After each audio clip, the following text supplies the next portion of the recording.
ನಮಸ್ಕಾರ ರೈತ ಬಂಧುಗಳೇ, ನಮ್ಮ ಕೃಷಿ ಮತ್ತು ಫಾರ್ಮಿಂಗ್ ಸಂಪೂರ್ಣ ಕೋರ್ಸ್ನ ಡೇ 3ಗೆ ನಿಮಗೆ ಹೃತ್ಪೂರ್ವಕ ಸ್ವಾಗತ.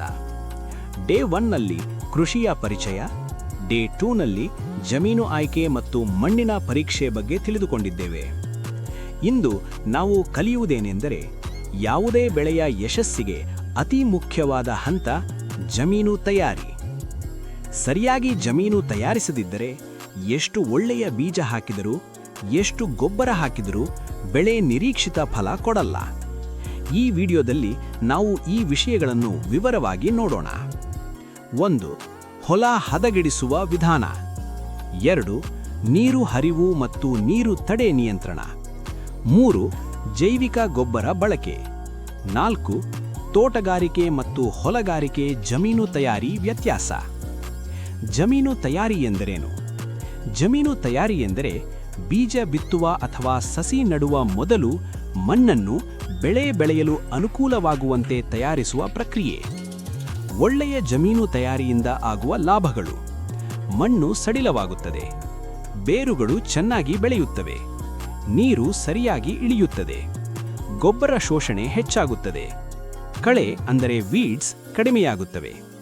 ಹೀಗಾಗಿ ರೈತರೇ, ಜಮೀನು ತಯಾರಿ = ಬೆಳೆ ಉತ್ಪಾದನೆಯ ಅಡಿಪಾಯ. ವಿಧಾನ 1. ಹೊಲ ಹದಗೆಡಿಸುವ ವಿಧಾನ. 1. ಮೊದಲ ಹದ ಎಂದರೆ ಬಹುಕಾಲ ಬಿತ್ತನೆಯಾಗದೇ ಇದ್ದ ಜಮೀನನ್ನು ಆಳವಾಗಿ ಉಳುಮೆ ಮಾಡುವ ಪ್ರಕ್ರಿಯೆ. ಉದ್ದೇಶ: ಗಟ್ಟಿ ಮಣ್ಣನ್ನು ಸಡಿಲಗೊಳಿಸುವುದು, ಹಳೆಯ ಬೆಳೆ ಅವಶೇಷಗಳನ್ನು ಮಣ್ಣಿನಲ್ಲಿ ಮಿಶ್ರಣ ಮಾಡುವುದು, ಕಳೆಗಳ ಬೇರು ನಾಶ ಮಾಡುವುದು. ಉಪಕರಣಗಳು: ಎಮ್ಮೆ ಅಥವಾ ಎತ್ತುಗಳ ಮೂಲಕ ಉಳುಮೆ, ಟ್ರ್ಯಾಕ್ಟರ್ ಪ್ಲೌ, ಡಿಸ್ಕ್ ಪ್ಲೌ. ಸಾಮಾನ್ಯವಾಗಿ 20-25 ಸೆಂಟಿಮೀಟರ್ ಆಳದಲ್ಲಿ ಮೊದಲ ಹದ ಮಾಡಬೇಕು. 2. ಎರಡನೇ ಹದ ಎಂದರೆ ಮೊದಲ ಹದದ ನಂತರ ಮಣ್ಣು ದೊಡ್ಡ ದೊಡ್ಡ ಗಡ್ಡೆಗಳಾಗಿ ಇರುತ್ತದೆ. ಅದನ್ನು ಪುಡಿ ಮಾಡಲು ಎರಡನೇ ಹದ ಅಗತ್ಯ. ಉದ್ದೇಶ: ಮಣ್ಣನ್ನು ಸಮತಟ್ಟಾಗಿಸುವುದು, ಬೀಜ ಬಿತ್ತನೆಗೆ ಸೂಕ್ತ ಸ್ಥಿತಿ ತರುವುದು. ಉಪಕರಣಗಳು: ಹ್ಯಾರೋ, ಕಲ್ಟಿವೇಟರ್, ರೋಟಾವೇಟರ್. ಇದರಿಂದ ಮಣ್ಣು ಮೃದುವಾಗಿ ಸಮವಾಗಿ ತಯಾರಾಗುತ್ತದೆ. 3. ಸಮತಟ್ಟು ಮಾಡುವುದು. ಹದ ಮಾಡಿದ ನಂತರ ಜಮೀನನ್ನು ಸಮತಟ್ಟಾಡಿಸುವುದು ತುಂಬಾ ಮುಖ್ಯ. ಲಾಭಗಳು: ನೀರು ಎಲ್ಲಾ ಕಡೆ ಸಮವಾಗಿ ಹರಿಯುತ್ತದೆ, ನೀರು ನಿಲ್ಲುವ ಸಮಸ್ಯೆ ಕಡಿಮೆಯಾಗುತ್ತದೆ, ಬೆಳೆ ಬೆಳವಣಿಗೆ ಸಮಾನವಾಗುತ್ತದೆ. ಲೇಸರ್ ಲೆವೆಲರ್ ಇದ್ದರೆ ಉತ್ತಮ, ಇಲ್ಲದಿದ್ದರೆ ಕೈಯಿಂದಲೂ ಮಾಡಬಹುದು. ವಿಧಾನ 2. ನೀರು ಹರಿವು ಅಥವಾ ನೀರು ತಡೆ ನಿಯಂತ್ರಣ. ನೀರು ಹರಿವು ನಿಯಂತ್ರಣ. ಅತಿಯಾದ ನೀರು ಬೆಳೆಗೆ ಶತ್ರು.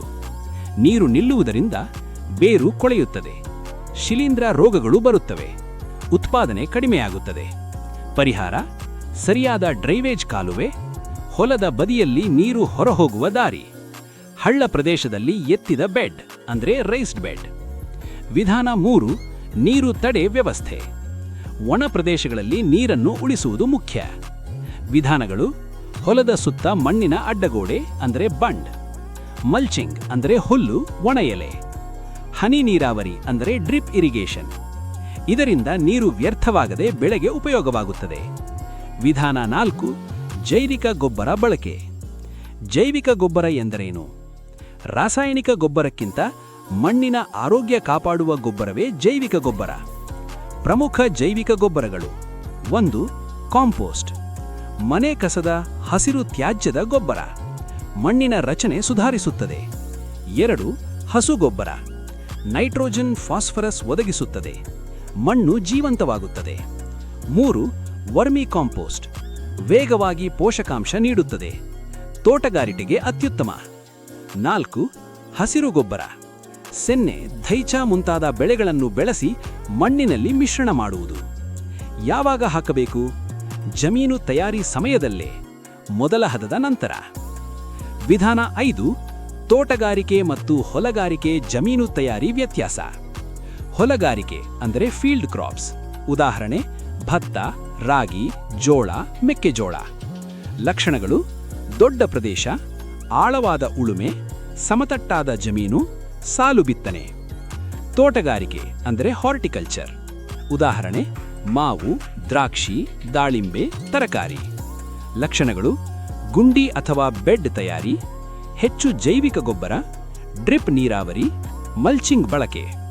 ಮುಖ್ಯ ವ್ಯತ್ಯಾಸ ಎಂದರೆ ಹೊಲಗಾರಿಕೆಯಲ್ಲಿ ಸಾಮೂಹಿಕ ಉಳುಮೆ, ತೋಟಗಾರಿಕೆಯಲ್ಲಿ ವೈಯಕ್ತಿಕ ಸಸಿ ಕೇಂದ್ರೀಕೃತ ತಯಾರಿ.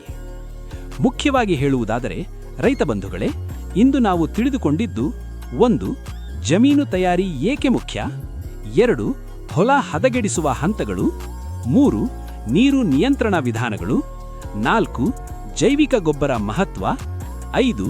ತೋಟಗಾರಿಕೆ ಮತ್ತು ಹೊಲಗಾರಿಕೆ ವ್ಯತ್ಯಾಸ. ನೆನಪಿಡಿ, ಒಳ್ಳೆಯ ಜಮೀನು ತಯಾರಿ ಅರ್ಧ ಸಸ್ಯಹೆಯಸ್ಸು.